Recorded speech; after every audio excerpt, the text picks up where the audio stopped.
শেষ পর্যায়ে চলে এসেছে। আগামীকাল আমাদের বিজয়া দশমী, তার মানে প্রায় একটা বছর শেষ হয়ে আবার একটা বছর জন্য আমরা অপেক্ষা করে থাকবো। এর মধ্যে অনেক রকমভাবে আমাদের বহু আমাদের এখানকার মানুষজন আছেন যারা আজকে আমাদের মধ্যে নেই, আমরা তাদেরকে হারিয়েছি, তাদের প্রতি আমাদের সেই শ্রদ্ধা রয়েছে। আমি আশা করব যে গোয়ালবাটি কালীমাতা নাট মন্দির এই এলাকার সর্বস্ত মানুষকে একসাথে সঙ্গে নিয়ে এই এলাকার যেমন তারা মায়ের আরাধনা করেন, সাথে সাথে গ্রামবাসীদেরও যাতে কল্যাণ করে, সেটা আমার অনুরোধ রইল। সবাই ভালো থাকবেন, সুস্থ থাকবেন, সবাইকে ধন্যবাদ। আমার নাম সুকান্ত হালদার। আমি এই সার্বজনীন দুর্গা উৎসব পূজার একজন সক্রিয় সদস্য। আর কালীমাতা নাট মন্দির উন্নয়ন সমিতি যারা পরিচালনার দায়িত্বে আছে, সেই কালীমাতা নাট মন্দির উন্নয়ন সমিতির আমি সম্পাদক। আপনাদের এই পুজো প্যান্ডেল পুজো কত বছর হলো? এইটা আমাদের পূর্বপুরুষরা করে আসছে, তাদের সাল অনুযায়ী আমাদের এটা ৭৯তম বৎসরের পদার্পণ করলো। মানে আজকের এই সন্ধি পুজো এত জাঁকজমক, এত আড়ম্বর, এই ভাবনা চিন্তাটা কিভাবে আসে? এই ভাবনা চিন্তা এলাকার আশেপাশে এলাকায় কোনো জায়গায় এই কুমারী পূজা হয় না। তো আমরা সাধারণ কুমারী পূজা টিভিতে দেখেছি, সেটা বেলুর মঠে হয়। তো বেলুর মঠের এই আগ্রহটা আমাদের দীর্ঘদিনের একটা পরিকল্পনা ছিল। তো আমাদের কমিটি থেকে গত এইটা 4 বৎসরে পড়েছে, আমরা একটা আলোচনা করলাম যে এই কুমারী মায়ের পুজোটা করলে কেমন হয়, এলাকা তো আশেপাশে হয় না। তো আমার সাথে সাথে আমার সক্রিয় যত সদস্য, সভাপতি উপস্থিত আছে বিশ্বনাথ মণ্ডল, সবার অনুমতি নিয়ে আমরা এই দীর্ঘদিনের একটা পরিকল্পনা আমরা সেটা বাস্তবায়িত রূপায়িত করেছি। এবছর কি প্রথম আরম্ভ করলেন এই কুমারী? না, কুমারী পূজা এটা আমাদের ৪র্থতম বৎসরে পড়লো। আপনাদের এই মণ্ডপের বাইরে আমি দেখছি একটা নতুন মন্দির তৈরি হচ্ছে, এই মন্দিরটা নিয়ে যদি একটু এই বলতে পারেন কালীমাতা নাট মন্দির উন্নয়ন সমিতির একটা যে ট্রাস্টটি আমরা করেছি, এটা আমাদের অনেকের হয়তো ভুল ধারণা বা ব্যাখ্যা হতে পারে। আমাদের বেশি করে বলবো যে এই 9 জনের একটা মানে কমিটি হয়, কারণ এটা সরকারি অনুমোদন পেতে গেলে 9 জন 7 জন 5 জনের নাম একটা কমিটি হয়। তো এই 9 জনের কমিটি আমাদের আছে। তো এই 9 জনের কমিটির সাথে সাথে এটা গ্রামবাসীকে আমরা উৎসর্গ করেছি। সমস্ত শুধু আমার দান নয়, হ্যাঁ, এখানে এই 9 জনের দান নয়, এটা সমস্ত গ্রামবাসী বৃন্দের একান্ত প্রচেষ্টায় এই কালীমাতা নাট মন্দির উন্নয়ন সমিতি নামে একটা ট্রাস্টি করেছি। দীর্ঘদিনের আমাদের একটা ইচ্ছা ছিল, কালীমাতা এই মন্দিরটা ছোট একটা মন্দির ছিল, আপনারা নিশ্চয়ই মানে দেখতে পাচ্ছেন সামনে যে মন্দির হরি মন্দিরটা আছে, এরকমই একটা মন্দির ছিল। তো এই মন্দিরটা আমরা সবাই মিলে গ্রামের মানুষকে ডেকে আমরা পুনর্সংস্কার করার জন্য আমরা চিন্তা ভাবনা করেছি, এবং সকলের অনুমতি এবং সকলের একান্ত প্রচেষ্টায় সহযোগিতায় আজকের দেখতে পাচ্ছেন এই দীর্ঘ 70-80 ফুটের এই মন্দিরটা আমরা দাঁড় করাতে পেরেছি। কি নাম তোমার? সৃজিতা ঘোষ। আজকে কেমন লাগছে? খুব ভালো। কি বলবে সবাইকে, কি আশীর্বাদ দেবে? সবার আগে গিয়ে যেন অনেক ভালো থাকে। হ্যাঁ, আজকের এই কুমারী পুজো নিয়ে কিছু বলুন। আজ শুভ মহানবমী। শুভ মহানবমীর সমস্ত দর্শককে জানাই প্রীতি শুভেচ্ছা, অভিনন্দন, আন্তরিক ভালোবাসা।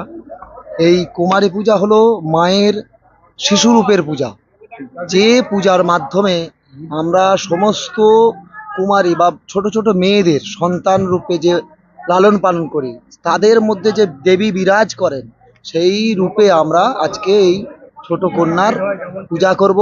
মা যে সর্বত্র সর্বশক্তিমান এবং সবার মধ্যে যে বিরাজিতা, যে ছোট থেকে এবং বড় সবার মধ্যে, সেই রূপে আমরা আজকে বাল্যকাল হিসাবে মায়ের কুমারী রূপে। এই কুমারী পূজার অর্থ হলো দেবী দুর্গার পূজা করলে যে 16 কলা পূর্ণ হয়, সেই 16 কলার পূর্ণ রূপ কুমারী পুজো করলে পাওয়া যায়।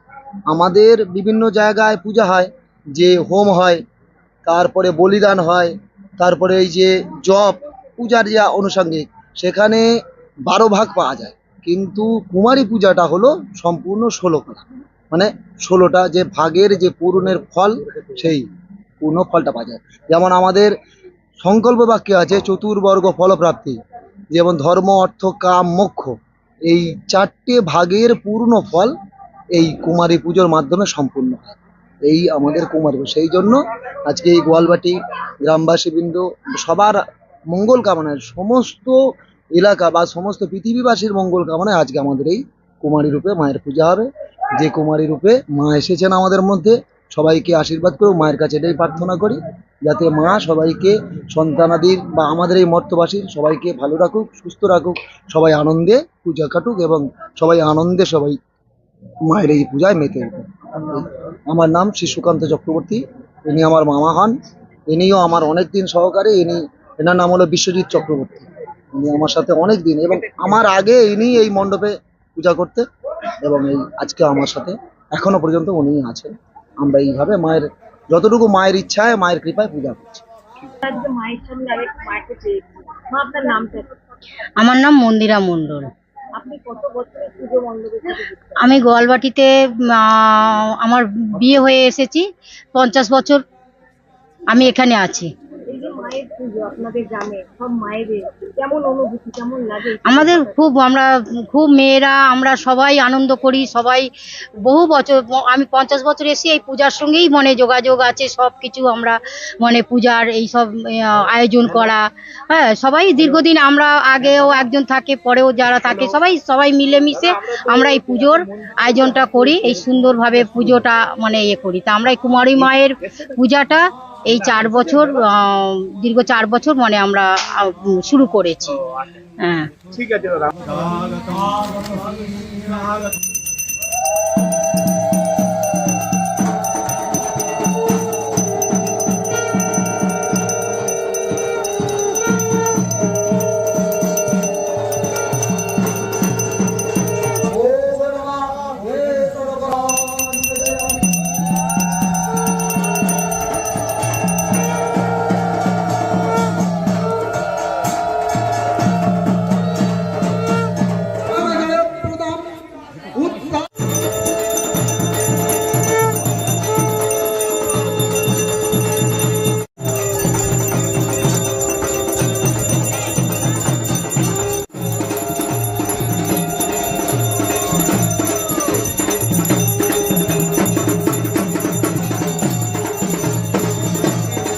উচ্চতা থেকে আমরা মাকে মাতৃরূপে পূজা করার জন্য আজকের সময় আমাদের অভাব অভিযোগ মিটিয়ে এসছে। তাই আমরা দাদাকে কাছে পেয়ে সত্যি আমরা আজ গর্বিত।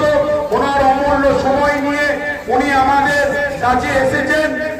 আমাদের বলেছিল বর্ণাঢ্য শোভাযাত্রায় অংশগ্রহণ করব, কিন্তু এত কাজের মানুষ একটা পুজো, সেই দাদা আমাদের মতো হাজির হয়েছেন। দাদা এখন আমরা সোনারপুর আমাদের সাংগঠনিক প্রধান নজরুলদা আমাদের মাকে ছেড়ে দাও, তুমি ছাড়ো না, ও ছবিটা উঠছে না, ছেড়ে দাও না, বললে হবে না, মুখটা গাঢ় হয়ে যাচ্ছে না। আরেকবার দাদা একটু বললে ওটা ধরে নেবে কোন, ও ধরে নেবে কোন। ঠিক আছে, আমাদের